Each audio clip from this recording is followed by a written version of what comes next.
Hello again and welcome to the 140k Imperial Guard Tactics video. Now before we get into today's video, I'd like to say a big thank you to John Phillips for sending in some awesome pictures of his own Mordian Iron Guard, the Mordian 29th.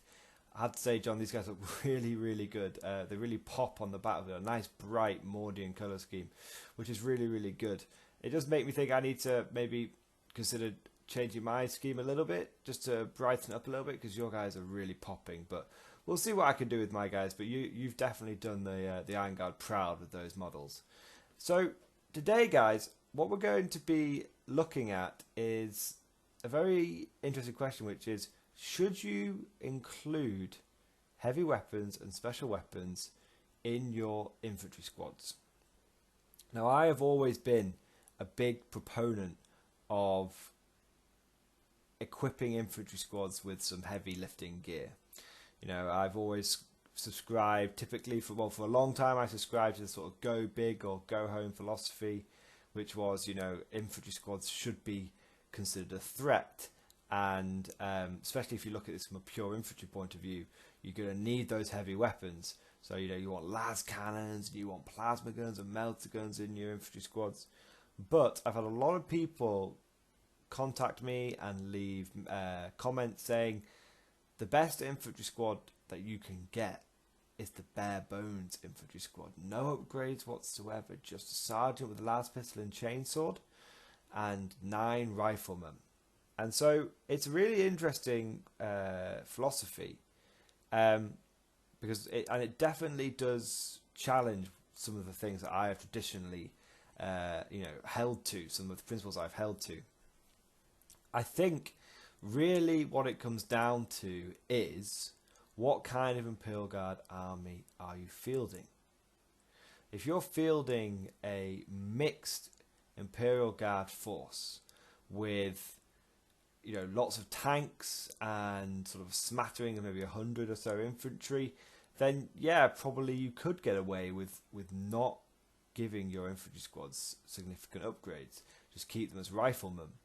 Because your army then has the ability to deal damage to big targets via its things like its basilisks or its Lehman Russes. However, if you're running a much more infantry heavy army, then I think it's absolutely essential that you give your infantry squads heavy weapons. Because, being honest, where else are you going to put them? You know, you only get access to 3 heavy weapon squads, and if you're putting all your anti-tank in those heavy weapon squads, then you're in for a bad time, because someone is going to just target those heavy weapon squads and blow them off the field of battle. That is one advantage that infantry squads have, which is if you put a las cannon in there, the enemy has to it's not actually a 2 wound las cannon team, it's a 10 wound las cannon team, because your opponent has to kill all the screening guys. And it's still relatively cheap to do that. You know, it's only 60 points for a squad with a las cannon. And those extra wounds, wounds counters, essentially, which the guardsmen are still able to do damage. And don't forget, you're only sacrificing 1 weapon, the heavy weapon crewman in that team. That heavy weapon team has the heavy weapon and it has a las gun. That was confirmed by Games Workshop. So you only give up 1 heavy weapon, 1 las gun. So, you know, for me, I definitely understand why, and I have tried, you know, a lot of times using guardsmen with just las guns, and they do work quite well. They are surprisingly good little units. Being able to put out 36 las gun, rapid fire las gun shots from 1 squad, using first rank fire, second rank fire, it's nothing to be sniffed at. But I think you can't be relying upon heavy weapon teams at all. And my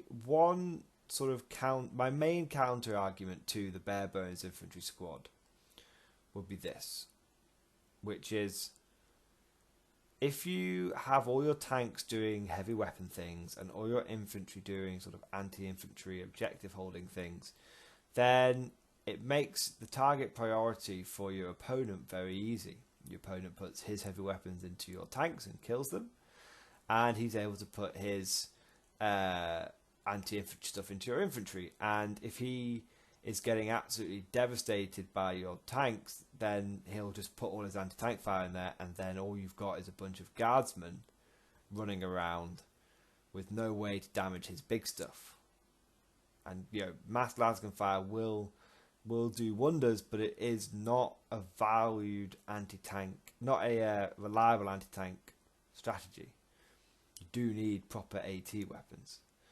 And that's my main argument against the infantry squad, which is you don't want to sort of compartmentalize your army. You don't want it to be easy for your opponent to kick a leg out from underneath it.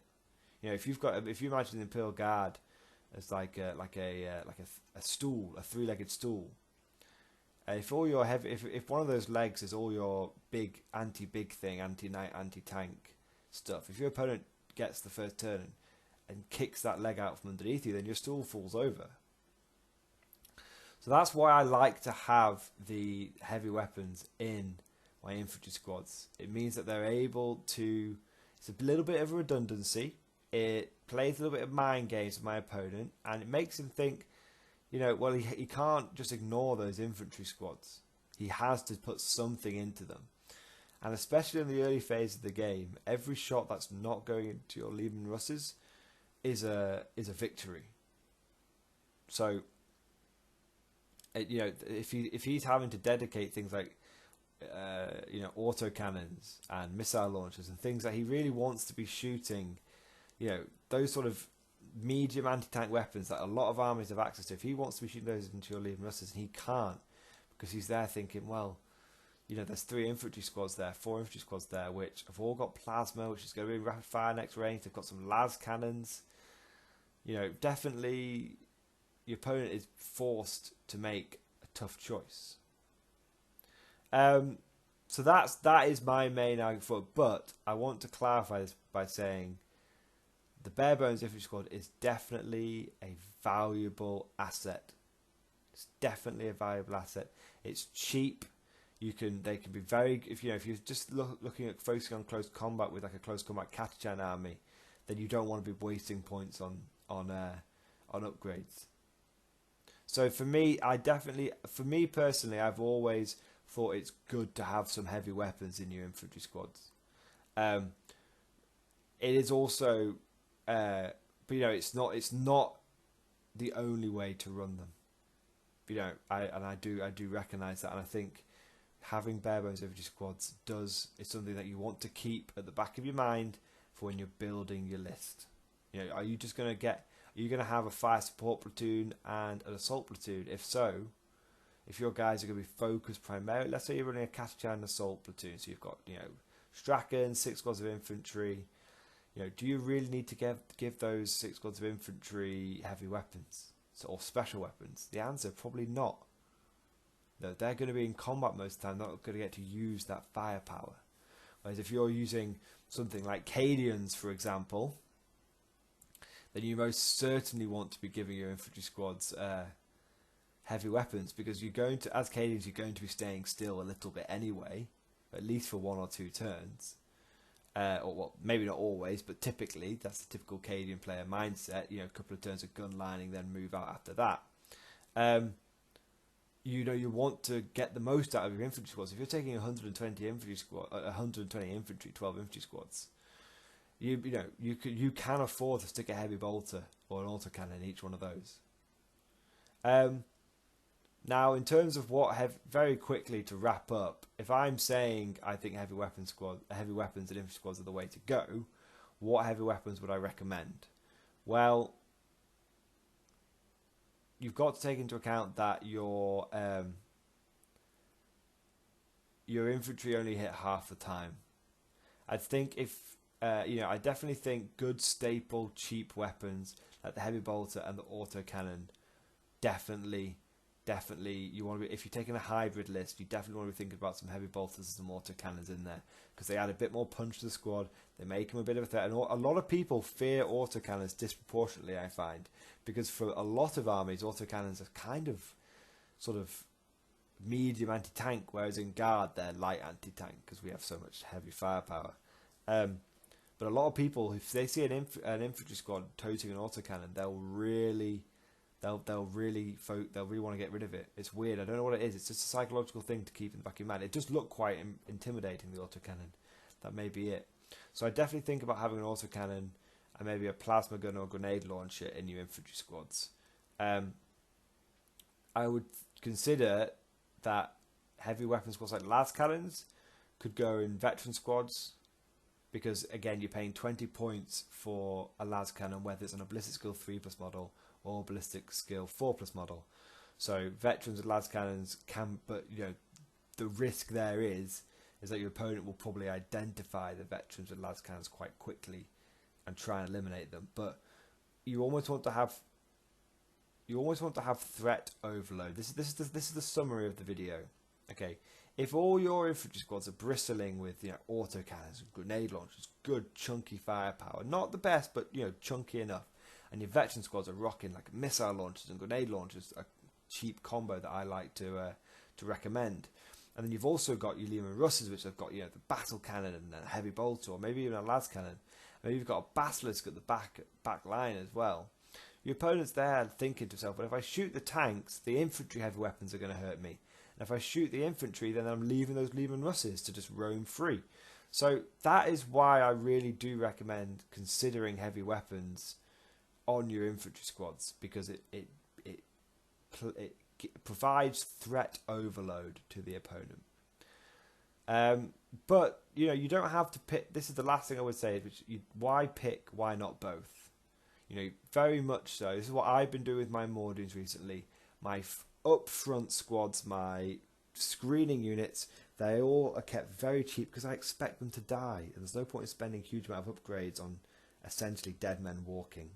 So how I would consider it is have, you know, your front wave of infantry that you expect to get torn apart by the early enemy assault units or the early enemy rapid fire shooting. Have them relatively cheap. And then have your sort of backline second wave support squads armed with heavy weapons. And you want to look at things like autocannons and, you know, grenade launchers and plasma guns for the special weapons. Let me know what you guys think down below. Are you a subscriber to the bare bones infantry squad philosophy, or are you a subscriber to the, you know, outfitted, well equipped infantry squad philosophy? Let me know down in the comments below. Let me know what combinations you found effective. And if you are one of those people that runs bare bones infantry squads, how do you get round the sort of compartmentalization, the three-legged stool sort of paradox, if you would, of that situation? You know, how do you stop your opponents from just kicking your heavy weapons from out underneath you? Really good to get some feedback from you guys. So thank you for listening, and of course, I'll see you guys next.